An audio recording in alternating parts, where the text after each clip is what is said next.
My guest tonight, of course, an extremely talented actor who has starred in numerous films and TV shows, including Third Rock from the Sun, Daddy's Home 2, and The Crown, just to name 1/1000th of his work. Now you can see him in the HBO series Perry Mason, which I'm hooked on. Please welcome our very good friend, John Lithgow. How are you? Conan, I'm great. All the better for seeing you. Yes, they say that I'm the best medicine in these times. Well, especially with your hair like that. I know it's out of control. I haven't had a haircut in a while, and when it cheers me up no end. Actually, I actually had a haircut on Saturday just for you. Oh, thank you. Knowing that I was going to be on TV with you. So. Yeah, clearly, yeah, you look very nice. Clearly, you cared a lot more than I did. It's so absurd when talking to you, John, to mention just some of your credits because you've done so much. So to say Third Rock or The Crown, it feels like, well, we're not mentioning the 9,000 other things you've done to great acclaim. What's the project you think you hear about the most from fans? When you're walking down the street pre-COVID, no one's got a mask on, what do people want to talk to you about? Well, it could be any number of things. I mean, because of what you just said, I am this curiosity of an actor who is known for many different things. So you walk down one block of a crowded street, something you cannot do anymore, right, and people will stop me for a whole variety of things. Third Rock from the Sun, Dexter, The Crown, some appearance on the Conan O'Brien show 20 years ago. Right. Perhaps my most memorable work. I'll piggy when.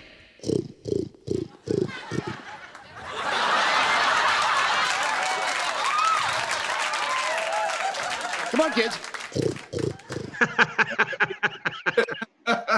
Many people have won Oscars for their appearances on my show, which is very unusual, but it can happen. It does. It does. Third Rock was an interesting role for you because you were an alien. You were allowed to, as an actor, display just about anything you're able to do. You know what I mean? You could have the superpower of showing anything that John Lithgow can do. That must have been a real kick for you. Well, that's almost the definition of what was so special about that project, that role, and a big reason why I took it on. Do you have a favorite moment where you got to do something that you'd never get to do otherwise? Yes, I would say perhaps the Irish clog dancing I did in the episode where we parodied The Lord of the Dance. We had it in for Michael Flatley. We were so determined to take him down because he was such a smug, self-important artiste. And Bonnie and Terry created this thing called The King of the Jig. And I and the entire cast of the show poured out of the theater, having just seen this. And in my exhilaration, I started dancing like Michael Flatley. And then everybody did. It was one of those electrifying moments on Third Rock, which was a show where anything could happen. And just for fans, and I know this was a favorite of people's, I remember this really well. We have that clip right now.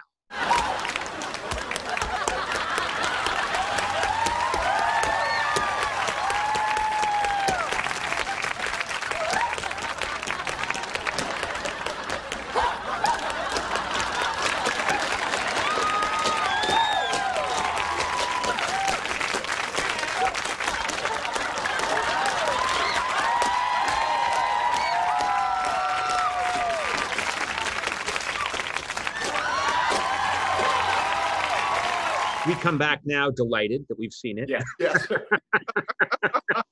What an actor, right? Yeah. Oh my God. I was transported during the entire time. How are you doing during quarantine? How are you as a human being, not an alien, a human being handling quarantine? Well, one aspect of it has been very lovely. I've been alone with my wife. And it's been 4 months now. And it's almost as if we've been making up for all those times in our 40-year marriage when her business or mine have separated us. She's a professor. I'm an actor. I've spent like 30% of that time on location, 20% on a film set in LA. Mm-hmm. This was like making up for all that. It turns out we realized we were even better company for each other than we ever dreamed. It was lovely. Beyond that, I actually had a creative project that kept me going up until about 3 or 4 weeks ago. And that was, I wrote an entire book. I had a book contract to do a follow-up of my political humor book, Dumpty, which came out last October. That was a big success. My publisher begged me to do another one in time for the election. I said, no. I finally said yes. And then I thought, oh my God, how am I ever going to do this? I'm working on a TV series. Well, along comes a global pandemic. The series is suspended. Right. I have nothing to do but eat, sleep, and cook. Okay, I'll be able to do this. And I wrote the entire book of 32 poems, 110 pages, did all the illustrations, and it'll be out on September 29th in plenty of time for the election. When the first book came out, you appeared on the show and you did a reading from it, and the book was a big success. And I was really impressed with the poetry and with the illustrations. Really, really fantastic. Well, and I got the Conan bump. You made me into a New York Times bestseller, Conan. Yes, I can do that too. I can get you an Oscar or a New York Times. Either one. That's why I'm here. Really, you loathe talking to me, but you know you have to. I can read you from this new one too. Great. This is called Trumpty Dumpty Wanted a Crown, Verses for a Despotic Age. And I want to tell you one thing that should be very flattering. I wanted to hold up the book here in person to show it. And it was sent to us. And we're here at a theater, and it arrived at the theater and someone stole it. So that's a fine compliment that your book was stolen. Yeah, right here at the Largo Theater, but we will put it up and make sure that we prominently display it here on the screen. This is about Bill Barr, very much in our recent... Attorney General Bill Barr.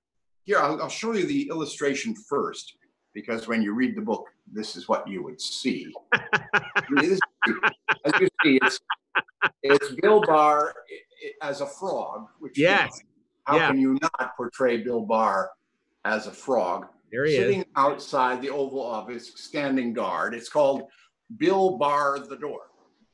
A.G. Barr, that faithful sentry, guards the Oval Office entry. Though he stays all legal action, he should check self-satisfaction, add a single scandal more, and he'll be frog marched out the door. Frog marched out the door, get it? That's the short one. Some of them are 2 or 3 or 4 pages long, but I thought I'd give you a bonbon. That's terrific. Now, do you think it's going to be highly read in the White House when it comes out? Do you think it's going to be a big hit with the White House crew?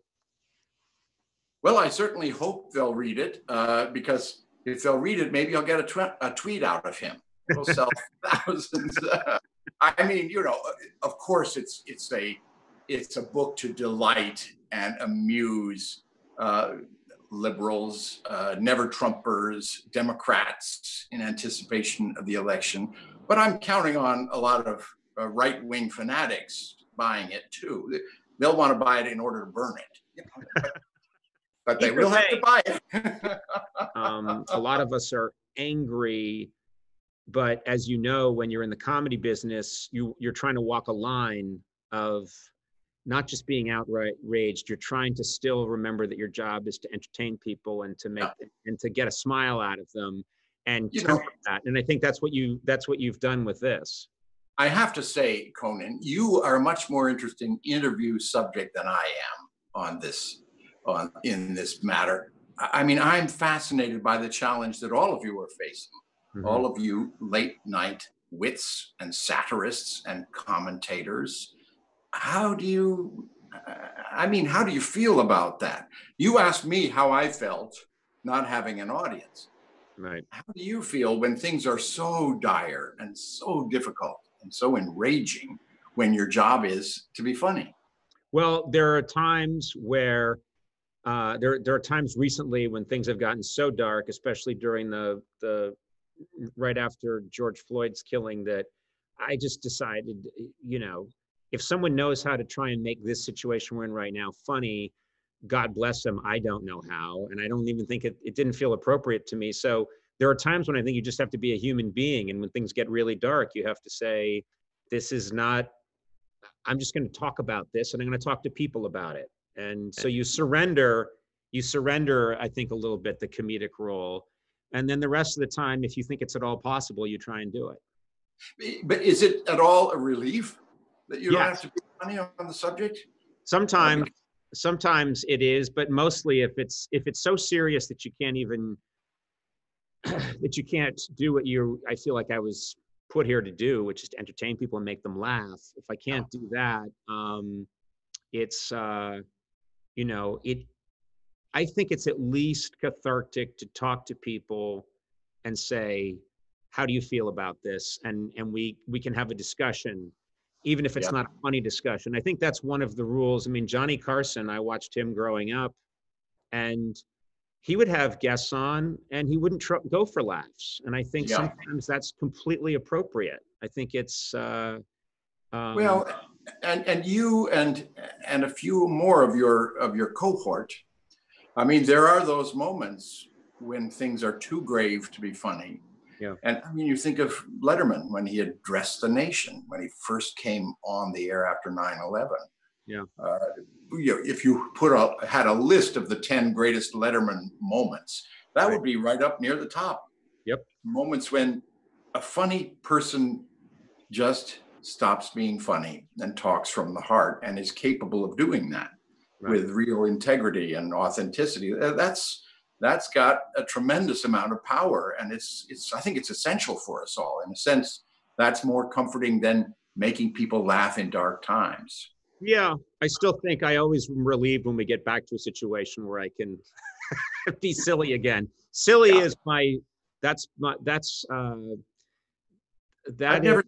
I've never seen you be silly, Conan. I know. You've only. I know is gravely serious. You're right. Occasionally, I'll find evidence that I was occasionally silly. I did want to mention. I love talking about me, and I think what this interview should really be. But I wanted to mention quickly. I absolutely like I think all of us. I think it's impossible not to love the show, The Crown, the series, The Crown. And you portrayed Winston Churchill, and we've talked about this. You did a brilliant job. And I thought you really inhabited Churchill and clearly had to know a lot about him and kind of become him to do that role. If there was an alternate universe where COVID hit, and instead of the current occupant of the White House, we had Winston Churchill, how would he handle it? I would say if you could pick anyone in the entire 20th century who would do the best possible job facing our current crisis, it would be Churchill. Just look at the evidence of World War II, how he faced World War II. Churchill was an eccentric man.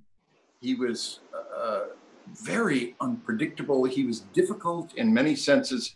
His politics were sometimes contemptible. Mm-hmm. But he would have attacked this crisis like a dog with a bone. He would not have let a minute pass in his entire day where he didn't have some other idea for how to address a problem and to bring the country together to do it.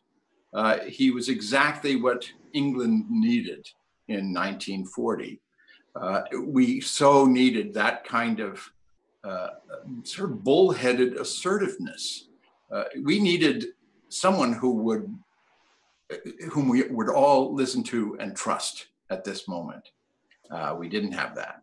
Yeah. And so things have just gotten worse and worse and worse. And well, we won't. Well, I think that what I noticed is that the Churchill, as you portrayed him and as he actually was, would micromanage, and he would have figured out how are we getting these masks? He would have said, it is Oh, the yeah. is the job of government to save the people. Yeah. And would have been all over it. If Churchill had happened to also have a chain of hotels and resorts, for example, the first thing he would have done would have been to put those at the disposal of nursing homes so that all old people could be isolated and taken care of in comfort and not grouped together. I mean, things like that. He would have thought way, way outside the box.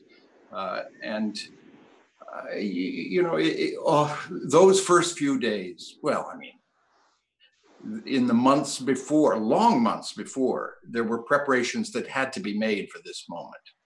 When Trump and company obliterated that committee that was all set for pandemic preparedness, that was the first colossal mistake. And the mistakes have just sort of tumbled out ever since.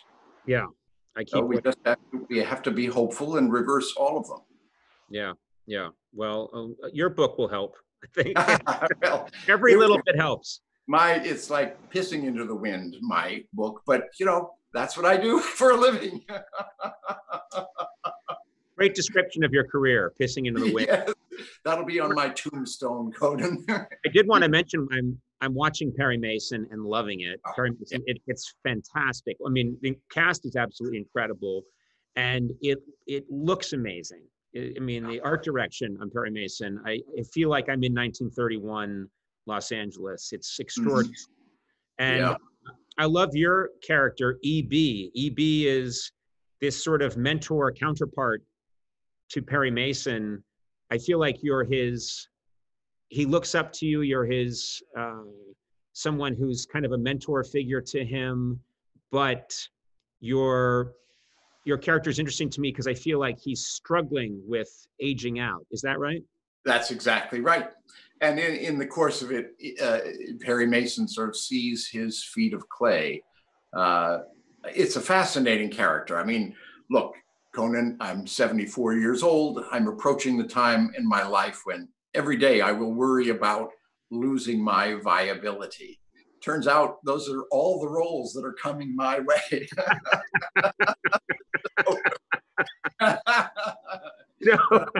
It's a wonderful thing to play because it's comic. It's got a wonderful humor to it.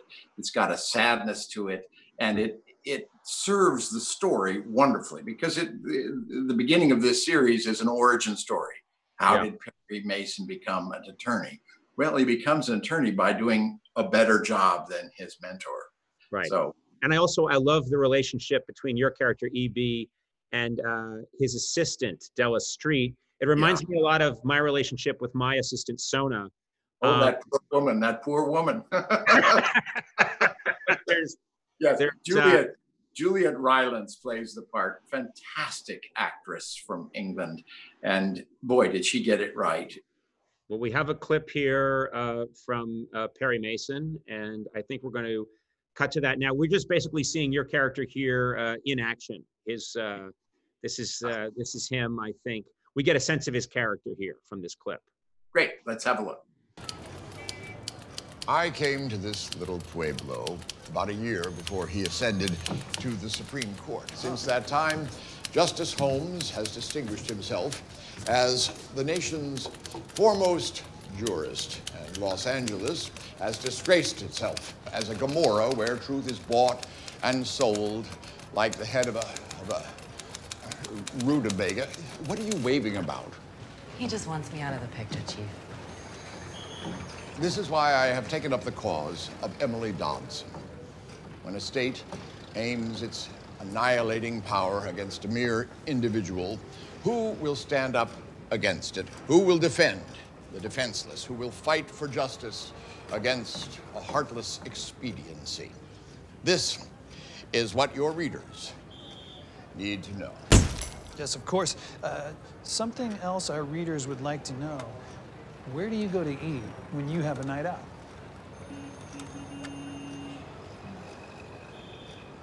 I am fond of the French dip at Philippe's. All right. Isn't that weird? We don't get to actually see it. Pretty good. Pretty good. Let's make sure I get the the word out.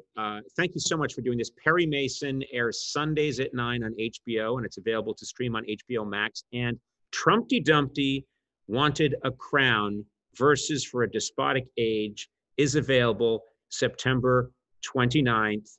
And it's a delight. It's so good, someone stole our copy. High praise indeed for a book these days. Wonderful to see you, Conan. Hopefully next time it's in person. Yeah, it will be, I'm sure. And John, take care of yourself. Be well, and stay safe. And thanks for continuing to make such great stuff. It really is. Thank you so much, Conan. We'll get through this, and you'll help. All right. Thank you very much. Take care.